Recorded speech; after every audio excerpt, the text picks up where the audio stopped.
¿Alguna vez has visto el mapa de un país y has pensado que probablemente no deberían tener eso? Ya sea porque la frontera se ve rara o porque podemos identificar una cultura regional específica que nos permite entender que deberían pertenecer a otro país vecino o, en su lugar, ser independientes. En este video vamos a echar un vistazo a algunos de esos casos de territorios que tal vez los países no deberían tener. Solo una pequeña advertencia. No estoy argumentando seriamente que todos estos países deban perder estos territorios. Solo estoy planteando el tema para que todos podamos entender mejor la situación local.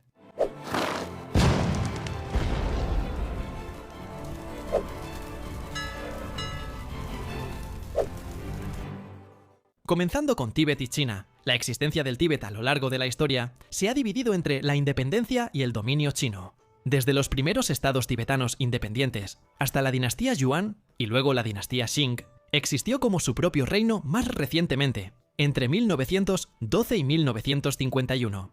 Antes de eso, estuvo bajo el control de la dinastía Qin China, también conocida como China Imperial, entre 1720 y 1912, existiendo como su protectorado, así que aún con un buen grado de autonomía local. Y antes de eso, era semi o totalmente independiente, ya sea como parte de su propio reino o semiautónoma como partes de kanatos y kaganatos que llegaron a su región. El kanato de Koskut incluía todo el Tíbet, incluso extendiéndose más allá de sus fronteras. Y aunque era un kanato mongol, la administración local fue establecida y en su mayoría controlada por el quinto Dalai Lama. Antes de esto, otras dinastías locales controlaban y gobernaban el territorio.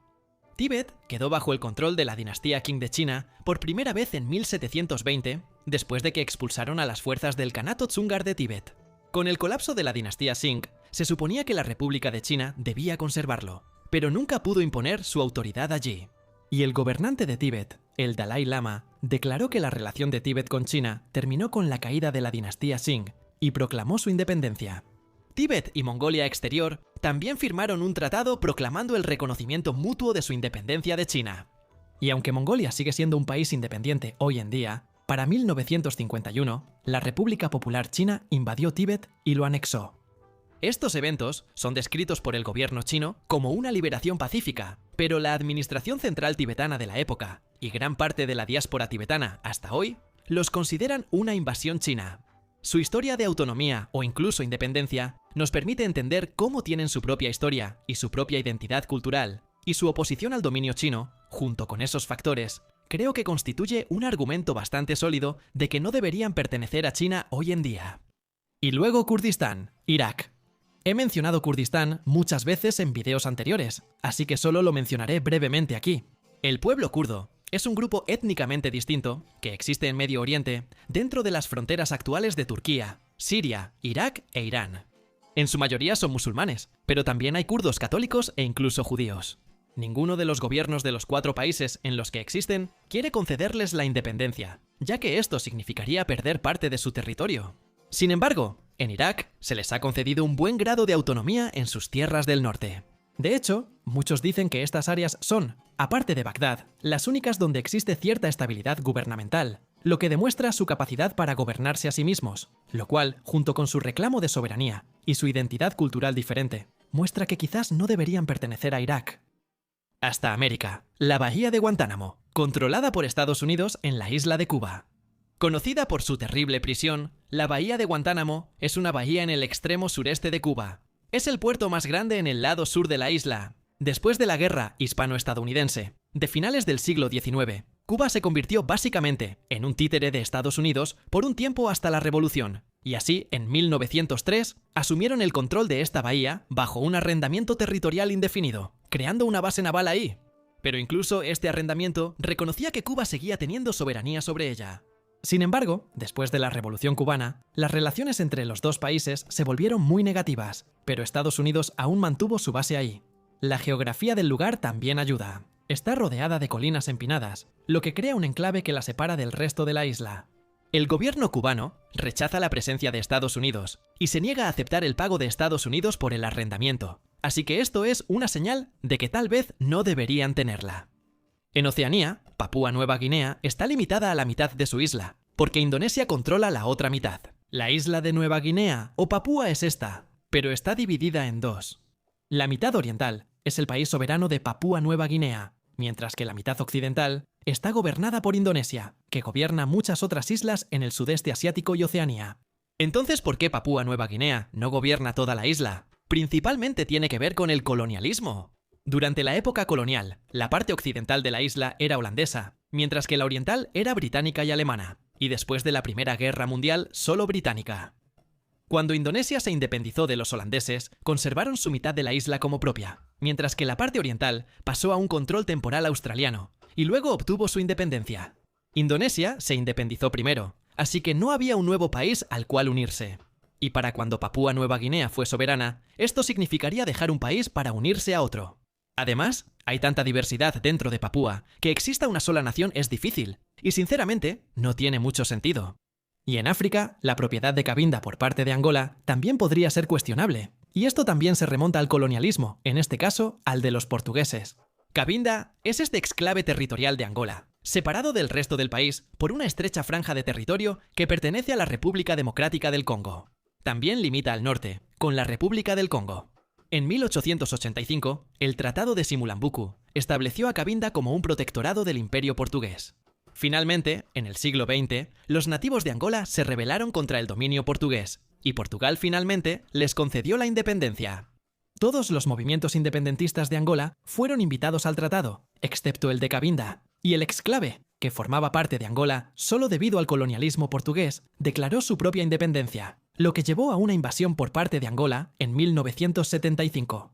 Tienen culturas similares, pero su deseo de independencia y su estatus de exclave quizás justifiquen su transición para ser potencialmente independientes, o, en su lugar, formar parte de uno de los dos Congos. A continuación, nos movemos a Europa, a las plazas de soberanía de España, sus posesiones en África. España todavía tiene hoy algunos restos de su imperio colonial en el norte de África, mientras que otros restos del imperio colonial, como las islas, por ejemplo, las Canarias de España, son comprensibles ya que estaban desiertas cuando fueron pobladas. Estas son un poco más cuestionables. Son esencialmente pedazos de tierra recortados de lo que hoy es Marruecos y su costa. Sus nombres se traducen como fortalezas de soberanía. Históricamente, se hacía una distinción entre las llamadas plazas mayores de soberanía, que comprenden las ciudades autónomas de Ceuta y Melilla, y los lugares menores de soberanía, que se refieren a varias islas y una pequeña península a lo largo de la costa. Este mapa nos muestra todos esos lugares. Durante la Reconquista, y principalmente después de la conquista de Granada en 1492, las fuerzas de los reinos de Castilla y Portugal conquistaron y mantuvieron numerosos puestos en el norte de África, para el comercio, y como defensa contra la piratería berberisca. Ceuta fue conquistada por Portugal, pero quedó en manos de España después de la breve Unión Ibérica. Independientemente de la soberanía marroquí y el fin del colonialismo europeo, España decidió conservar estos territorios, lo cual, por supuesto, no le agrada a Marruecos. Es un poco cuestionable que España deba conservar estas tierras que no solo están territorialmente desconectadas de su territorio, sino que también están al otro lado del agua, literalmente en un continente separado. Por otro lado, tal vez España debería poder tener Gibraltar, que todavía hoy está bajo dominio británico. Fue fundada como una torre de vigilancia permanente por la dinastía almohade en 1160. Se convirtió en parte de la Corona de Castilla en 1462, cuando los españoles conquistaron el sur de la península ibérica a los moros. Sin embargo, en 1704 fuerzas anglo-holandesas lo capturaron de España durante la Guerra de Sucesión Española, y más tarde fue cedido a Gran Bretaña a perpetuidad bajo el Tratado de Utrecht en 1713. Era una ubicación increíblemente estratégica, ya que permitía a los británicos controlar la entrada y salida al Mediterráneo en ese momento, cuando el Canal de Suez aún no estaba construido. Así que esta era la única forma de entrar y la única forma de salir. Sin embargo, esto se hizo en una época de imperios coloniales, cuando las posesiones de ultramar eran normales. Ahora, yo diría que ya no tanto. Y así como me parece extraño que partes de lo que hoy es Marruecos estén separadas y controladas por España, también es extraño que una parte de España esté separada y controlada por los británicos, sin importar la validez de esto bajo el derecho internacional. Sin embargo, a diferencia de muchos en esta lista, la gente de Gibraltar parece querer seguir siendo británica. En un referéndum de 2002 sobre la soberanía compartida entre el Reino Unido y España, solo el 1% de los votantes estuvo a favor, así que tal vez este sea uno que deberían conservar. De vuelta en Europa, las Islas Åland son finlandesas, aunque muchos argumentan que deberían ser suecas en su lugar. Hoy en día son una región autónoma y desmilitarizada de Finlandia, Y curiosamente su idioma oficial es el sueco, hablado por casi toda su pequeña población de 30.000 personas.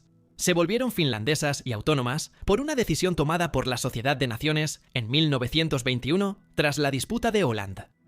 Antes de 1809 formaban parte del Reino de Suecia. Sin embargo, en el Tratado de Fredrikshamn de 1809 Suecia tuvo que ceder el control de las islas, junto con toda Finlandia, al Imperio ruso. El Gran Ducado de Finlandia se convirtió en una entidad autónoma, incluyendo las islas Åland dentro del Imperio ruso. Con la independencia de Finlandia, Suecia apoyó el deseo de los habitantes locales de la autodeterminación, queriendo reincorporarse a Suecia en su lugar. Sin embargo, tras el final de la Primera Guerra Mundial, la Sociedad de Naciones decidió que seguirían siendo finlandesas siempre y cuando fueran políticamente autónomas y tuvieran medidas para proteger el idioma y la cultura sueca, a lo cual los finlandeses accedieron. La mayoría de los habitantes locales ya han aceptado su destino, y Suecia realmente no parece querer recuperarlos, pero aún tendría más sentido que fueran suecos en lugar de finlandeses. Así que, esos son algunos territorios que quizá los países no deberían tener, ya sea porque las culturas locales son significativamente diferentes, pudiendo justificar su independencia, o porque son diferentes a quienes los gobiernan, pero iguales o más similares a otro país vecino, lo que justificaría su posible pertenencia a ese otro país. O la posesión de los territorios proviene de transferencias algo ilógicas de antiguos poderes coloniales. Solo porque sus fronteras no tenían sentido en ese entonces, no significa que tengamos que mantenerlas ahora. ¿Estás de acuerdo con alguno de estos puntos? ¿O crees que algunos, o incluso todos estos países, tienen derecho a esos territorios? Además, ¿hay otros países que crees que controlan territorios que no deberían? Déjame saber en los comentarios. Gracias por ver el video, recuerda suscribirte si quieres, y nos vemos la próxima vez para más cultura general.